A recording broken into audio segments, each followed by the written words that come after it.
In this video, you will learn how to change the battery in your PowerG Panic Button. You will need a flathead screwdriver. Please note, depending on the model, it may look different than the one used for demonstration in this video, and you may be replacing more than one battery.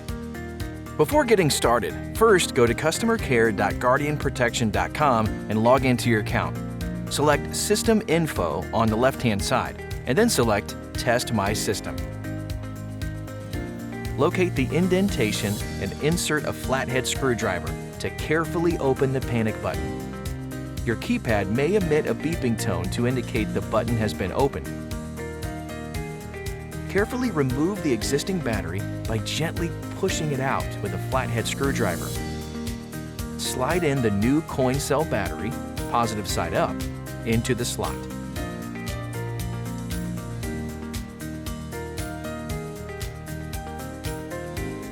Then, snap the top and bottom case back together to close the panic button. Be sure to test the panic button before having your system removed from test mode. To test the panic button, press the button for approximately 4 seconds until your system starts beeping. Then confirm the signal was received before having your system removed from test mode. For assistance, please call Guardian's Customer Service Department at 1-800-PROTECT or go to customercare.guardianprotection.com.